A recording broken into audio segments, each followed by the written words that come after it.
Thanks very much for meeting us, Chuck. Pleasure. It's great, and I'm glad to see that you're feeling better. Thank you. How's the tour going?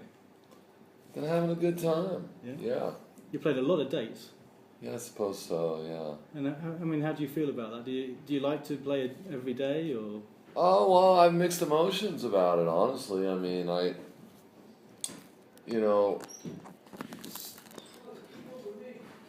sometimes I'm about 3 songs into a record, and I'm writing a record. I'm thinking, well, I've got like 2 or 3 songs that I wouldn't mind playing. Right. That would play in front of people. Yeah. And then you think, that a record or another, starting another chapter, it seems so distant. Right. Okay.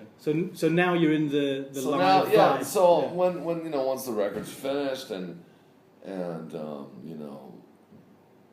we go out and play gigs. For me, it's almost like I've been let out of my cage. Right, Whereas everybody else is like I'm being put in a cage. Right. Okay. So you're the cage so, master. Yeah. So I mean, I Good. enjoy touring. Yeah. And it's just the economics of it don't really afford us much time off. No. Sure. Okay. And might as well. And you've got a new record, which you're I guess you're promoting through your tour as well.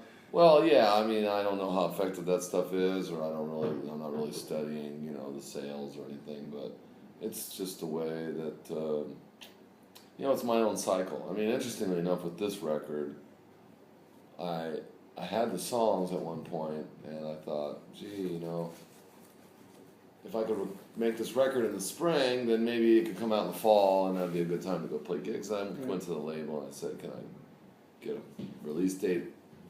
September. For September, they said, well, that's a bit soon. We'd like 6 months, and I said, well, yeah, I'd like to tour in the fall, and I got these new songs. And their attitude was like, well, we don't really like to release records based on your touring schedule. Oh, right, okay. I said, well, yeah, that makes sense. Okay. And they said, plus we want to do everything we can to ensure that the record has got a chance out there, to cut through the muck. And they had a point, but mostly, I didn't really want to go to the spring, because I just written those songs. I couldn't even really guarantee that I'd be into them in a year. Right. Right. Playing one. So we finally came to a meeting of the minds where I said, like, you don't want to release records based on my touring schedule. I don't want to release records to be successful. Right. So it's a bit of an impasse there. This is who I am. So we got to work together. And they were like, okay, well, we understand that too. And what makes sense for you. Okay.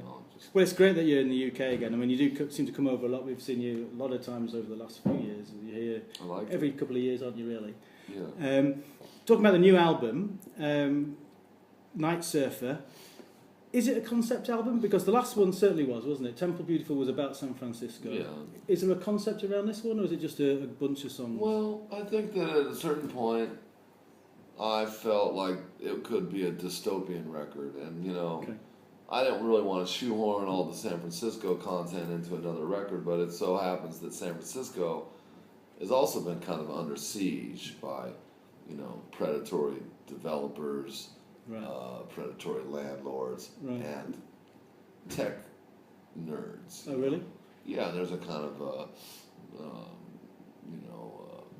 well, if you've ever picked up a magazine or a newspaper in the last couple of years, you'll probably come across at least one San Francisco think piece, changing times. So, yeah, I just felt like it was influenced by all that, and I thought, well, where's this going to be in 20 years? Yeah.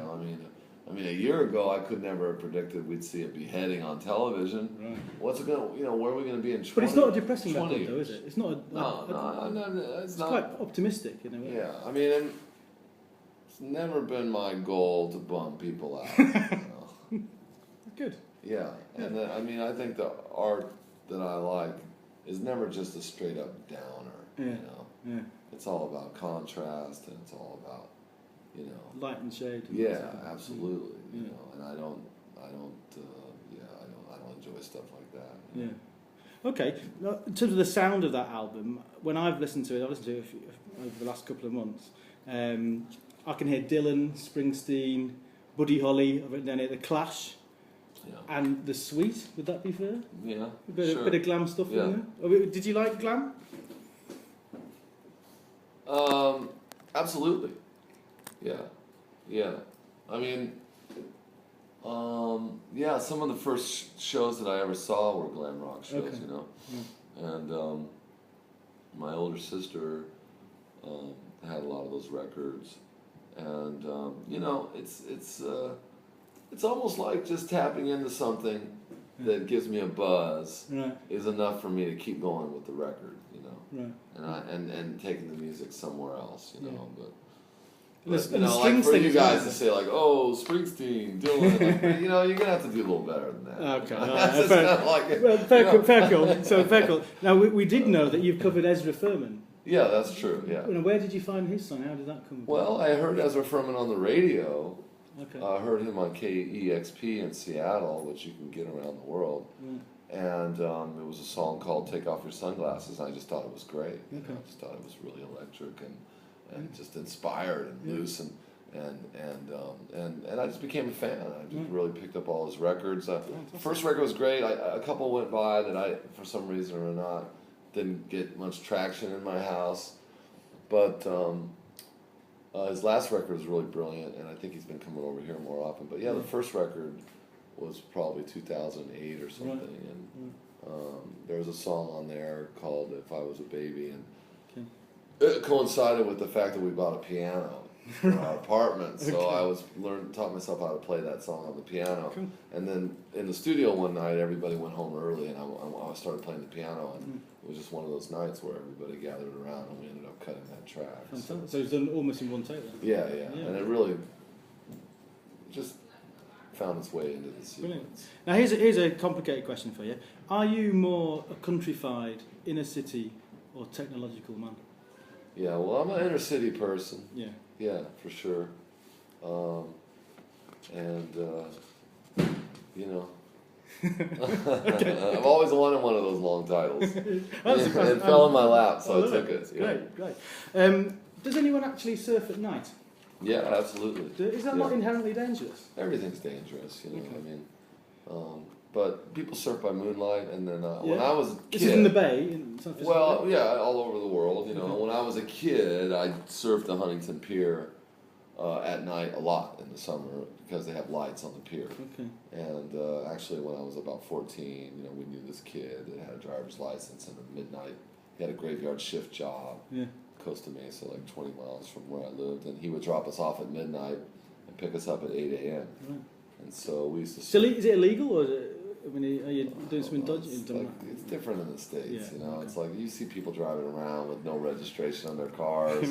It's not like over here, you know. It's police state. Yeah, oh, absolutely. We don't have, you know. I don't know if it's legal. I mean, is it legal for a 14-year-old kid to be up all night in Huntington Beach? I don't know. Is our curfew? I don't. Yeah. I mean, where were the parents? You could have asked that question, haven't you? Think of the children, for Christ's sake. We've tried, the Wizards have tried to introduce on some of your more recent shows some choreographed dancing. I don't know if you're picking up on that. It does seem to be just us, though. Would you like your audience to be more into participating in the show? Or well, I think the audience. Now, you know, I kid around a lot. I say a lot of things I don't mean. But I stand by this. I think that the audiences in Britain are the best audiences. They certainly get you, don't they? Are the best audiences in the world. Wow.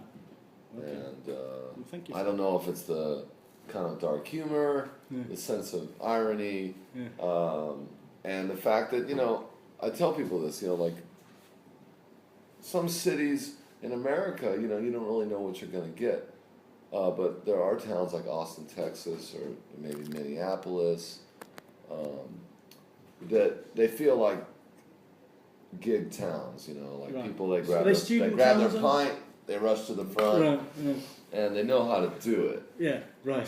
But there are other places that are experimenting with seated shows, and they can't quite figure out, you know, what they want to do. Yeah. And but do you get a buzz off the audience? But in England, you know, the going to gigs, clubbing, is a part of the. I feel like it's part of the culture. Right.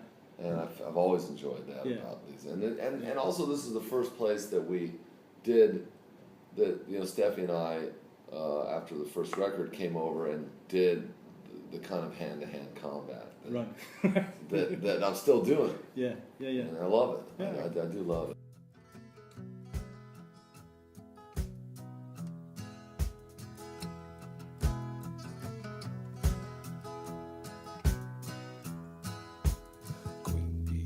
gone from my beehive. Yes, my queen bee's gone. Now I'm the loneliest bee alive. Queen bee, come on home. If you'll come back, here's what I'll do. Gonna buzz around your throne. In our honeycomb for two. Queen bee, come on home. Queen bee, without you, don't you see that our honey